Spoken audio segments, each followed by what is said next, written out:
Hello friends, எல்லோரும் எப்படி இருக்கீங்க? நல்லா இருக்கீங்களா? சாப்பிட்டீங்களா? ஓகே, வாங்க வீடியோக்குள்ளே போகலாம். அதுக்கு முன்னாடி என் சேனலை சப்ஸ்கிரைப் பண்ணாதவங்க சப்ஸ்கிரைப் பண்ணுங்கள். பக்கத்துலேயே இருக்கிற பெல் பட்டனை கிளிக் பண்ணுங்கள். அப்போ தான் நான் போடுற வீடியோவை நீங்கள் மிஸ் பண்ணாமல் பார்க்கலாம். ஓகே, இன்றைக்கி நம்ம பார்க்க போகிற ரெசிபி ரவா பாயாசம்.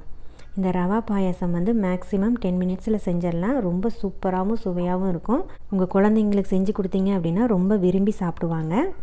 இப்போ பாருங்கள், மண்பானை வாசத்தோடு சூப்பராக கலக்கலாக இருக்குது ரவா பாயாசம். வாங்க இந்த ரவா பாயாசம் எப்படி பண்ணுறது அப்படின்னு பார்க்கலாம். இப்போ 2 ஸ்பூன் ஆயில் ஊற்றுறேன். நான் ஆயில் கொஞ்சம் ஹீட் ஆனதுக்கப்புறமா 1 கப் ரவை எடுத்து வச்சுருக்கேன், அதை ஆட் பண்ணுறேன். இதை லைட்டாக வறுத்துடலாம்.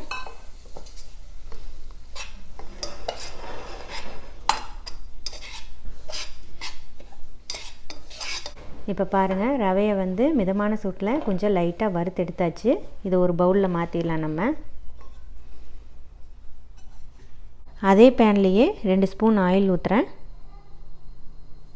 ஆயில் ஹீட் ஆனதுக்கப்புறமா 2 பட்டை 2 ஏலக்காவை எடுத்து வச்சுருக்கேன். ஏலக்காவை தட்டி எடுத்து வச்சுருக்கேன், அதை ஆட் பண்ணுறேன். கிராம்பு சேர்க்காதீங்க, கிராம்பு சேர்த்தா பாயாசம் நல்லா இருக்காது. இது கொஞ்சம் ஆயிலில் ஃப்ரை ஆகட்டும். இப்போ ஃப்ரை ஆயிடுச்சு. முந்திரி ஆட் பண்ணுறேன். முந்திரி வறுபட்டுருச்சு.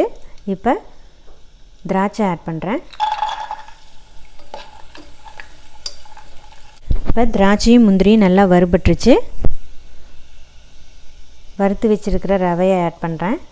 ரவையை ஏற்கனவே நம்ம வறுத்துட்டதால் இப்போ வறுக்க தேவையில்லை. வாட்டர் ஆட் பண்ணுறேன்.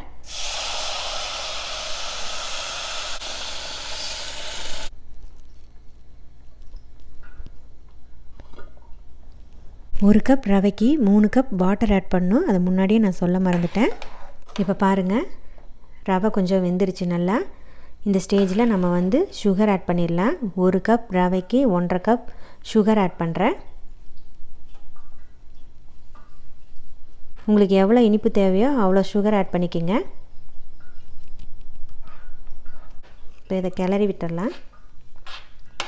2 மினிட்ஸ் கழித்து அடுப்பு ஆஃப் பண்ணிடலாம். 2 மினிட்ஸ் ஆயிடுச்சு. சுகர் எல்லாம் கரைஞ்சிருச்சு பாருங்கள். இப்போ சூப்பரான சுவையான ரவை பாயாசம் தயாராகிடுச்சு.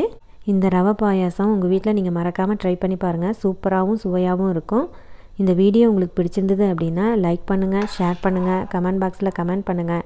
மறக்காமல் சனா டெலிசியஸ் குக்கிங்க்கு சப்ஸ்கிரைப் பண்ணுங்கள். பக்கத்துலேயே இருக்கிற பெல் பட்டனை கிளிக் பண்ணுங்கள். அப்போ தான் நான் போடுற வீடியோவை நீங்கள் மிஸ் பண்ணாமல் பார்க்கலாம். ஓகே ஃப்ரெண்ட்ஸ், நான் மறுபடியும் வேறொரு ரெசிபியுடன் உங்களை சந்திக்கும் வரை நன்றி, வணக்கம். Take care, bye bye friends.